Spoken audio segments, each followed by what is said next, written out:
बच्चों देखिए इकाई 10 जो आपका है वो क्या है बेटा, लघुत्तम समापवर्त और महत्तम समापवर्तक, ठीक है ना।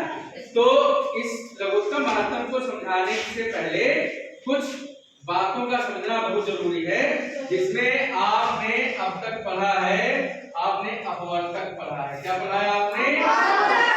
अपवर्तक आपने पढ़ लिया, ठीक है। उसके बाद में आपने अपवर्त पढ़ लिया। क्या पढ़ लिया?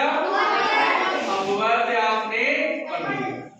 तो बच्चों ये दो चीजें आप लोगों ने पढ़ ली और इस पर आधारित आपने प्रश्नावली भी करनी है, ठीक है ना। अब हम आज आपको बताएंगे, क्या बताएंगे बेटा? अब आज बताएंगे भाज्य और अभाज्य संख्या, इसका भी जानना बहुत जरूरी है। इतनी बात ठीक है ना, ये भी जानना बहुत जरूरी है। तो भाज्य संख्या क्या होती है? सबसे पहले हम भाज्य संख्याएं देखते हैं, ठीक है ना।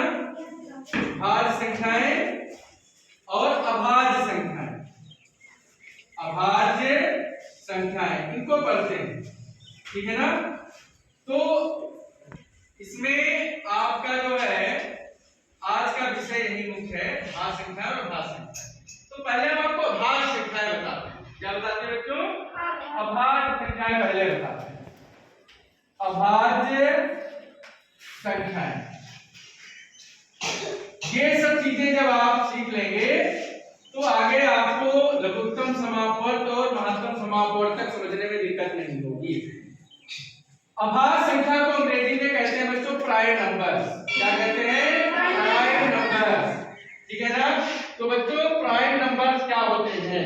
प्राइम नंबर्स का मतलब ऐसे नंबर्स, ऐसी संख्याएं जो स्वयं से विभाजित होती हैं पूर्णतया या एक से विभाजित होती हैं। बात समझे नहीं? ऐसी संख्याएं जो स्वयं से विभाजित होती हैं या एक से विभाजित होती हैं, किसी अन्य संख्या से विभाजित नहीं होती, ठीक है ना। पहली बात तो ये, इसको आप लोग नोट कर लेंगे। उसके बाद में इसकी एक मुख्य विशेषता बच्चों और है, वो क्या है? अभाज्य संख्याएं कभी भी ऋणात्मक नहीं होती। अभाज्य संख्याएं सदैव धनात्मक लेते हैं। क्या लेते हैं? धनात्मक। उदाहरण बच्चों, जो पहली आपकी अभाज्य संख्या है, पहली अभाज्य संख्या, इसको आप p से भी लिखते हैं। पहली अभाज्य संख्या आपकी है 2। अभाज्य संख्या बेटा 2 से शुरू होती है, उसके बाद में 3 हो गया, 5 हो गया, 7 हो गया, 11 हो गया, 13 हो गया, 17 हो गया, 19 हो गया, 23 हो गया। आप इसी प्रकार से आप लिखते चले जाएंगे, ठीक है। आप देखिए जो संख्याएं लिखी हैं बच्चों, जो संख्याएं आपके सामने लिखी हैं वो सारी संख्याएं एक से विभाजित हो रही या स्वयं से विभाजित हो रही, ठीक है ना। इसमें एक बात आप और देखिए, ये 2 से शुरू होती है। 2 क्या है? 2 जो है सम संख्या है। 2 क्या है? तो अगर आपसे कोई पूछे अभाज्य सम संख्या बताइए, तो अभाज्य सम संख्या केवल 2 होती है। वेरी गुड, बहुत सही, ठीक है। तो इतना आप लोग नोट कर लीजिए।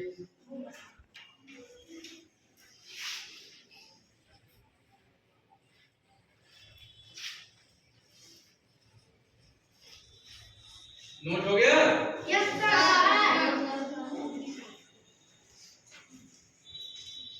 हमारा अगला जो है टॉपिक क्या है बच्चों? भाज्य संख्याएं। क्या है? भाज्य संख्याएं। भाज्य संख्याएं।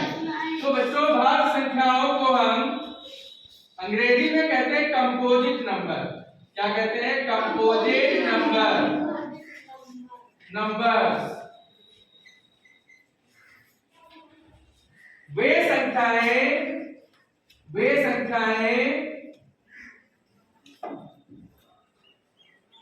जिनके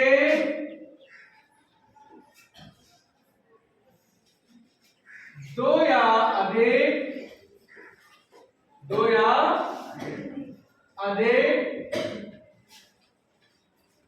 अपवर्तक होते हैं।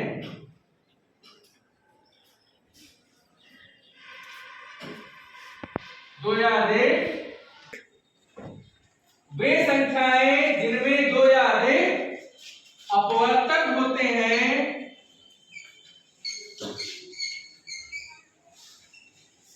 अपवर्तक होते हैं,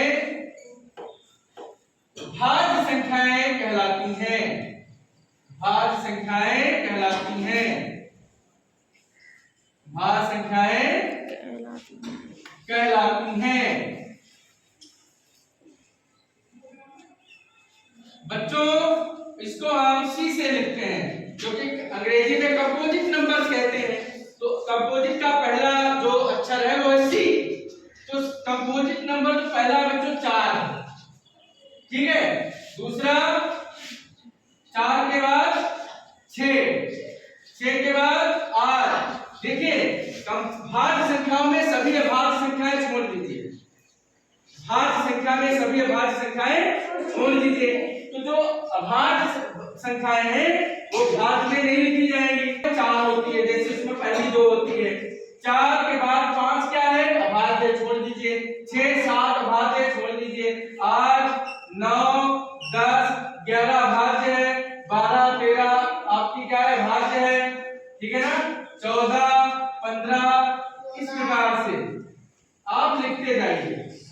तो भाज्य संख्याएं वे संख्याएं होती हैं जो अभाज्य ना हो तथा जिसके दो या अधिक क्या होते हैं? अपवर्तक होते हैं। एक लिखाया है, जैसे 4 है, 4 तो 4 के जब आप गुणनखंड करेंगे तो क्या आएगा? 2 गुणा 2 आएगा, ठीक है। कम से कम 2 या अधिक उसके गुणनखंड हो। 6 लिखेंगे तो 2 गुणा 3 आएगा। 8 का 2 गुणा 2 गुणा 2 आएगा। 9 का 3 गुणा 3 आएगा।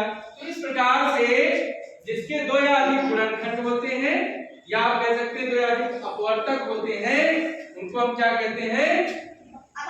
भाज्य संख्याएं कहते हैं, ठीक है ना। नोट कर लीजिए आप लोग।